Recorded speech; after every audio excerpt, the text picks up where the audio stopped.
বাংলাদেশ জাতীয় দলে প্রবাসী ফুটবলারদের রাজত্ব ফুটবলের ক্ষতি ও ধ্বংসের কারণ হিসেবে দেখছেন সাবেক তারকা ফুটবলার। প্রবাসী ফুটবলার দলে ডাক পাওয়া প্রসঙ্গে সাবেক ফুটবলার ও বর্তমান মোহামেডান কোচ আলফাজ আহমেদ আজকের পত্রিকাকে বলেন, বাংলাদেশে 15 থেকে 20 কোটি মানুষ, তারপরও আমরা হামজাকে বাইরে থেকে নিয়ে এসেছি। আমাদের কিভাবে এগোতে হবে তা আমরা সবাই জানি, কিন্তু আগানোর মানসিকতা নেই কারো। তিনি আরো বলেন, দেশে কিভাবে ফুটবলার তৈরি করতে হবে সেই চিন্তা না করে যদি প্রবাসী ফুটবলার খুঁজতে থাকে, তাহলে ভবিষ্যতে শুধু প্রবাসীরা জাতীয় দলে খেলবে আর দেশের ফুটবলাররা চেয়ে চেয়ে দেখবে।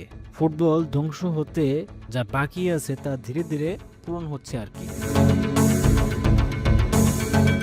যতটুকু ধ্বংস হওয়ার তা তো হয়েছে, কিন্তু আরও অবনতির দিকে যাচ্ছে।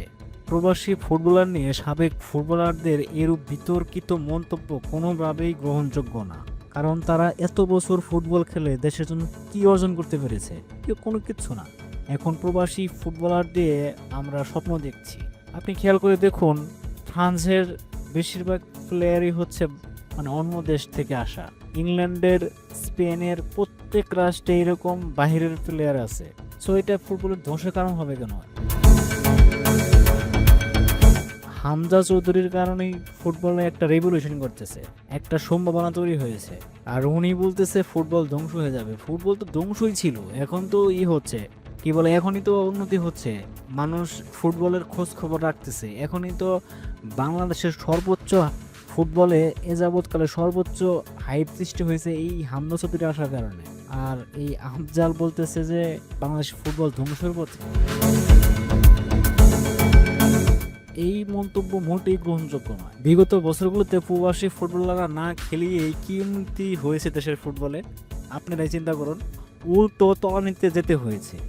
এখন বাংলাদেশি বংশোদ্ভূত ফুটবলাররা খেলিয়ে রেজাল্ট আনলে সমস্যাটা কোথায়? এগুলো তো দেশীয় ট্যালেন্ট, এগুলো তো আমাদের দেশেরই সম্পদ।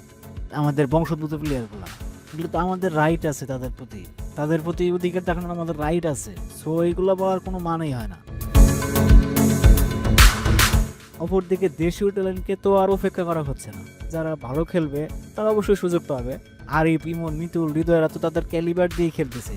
তাহলে বংশোদ্ভূত ফুটবলার নিয়ে এত অ্যালার্জি কেন সাবেকদের? জবাব আছে? কোনো জবাব নেই এদের। হয়তো দেখা যাবে যে এদের সিন্ডিকেট ভেঙে গেছে, এদের ভ্যালু কমে গেছে। এই কারণেই আজকে এইসব আজাইরা কথাবার্তা তারা বলতেছে। ভিডিও কমেন্ট বক্সে আপনার মন্তব্য জানাবেন। ধন্যবাদ।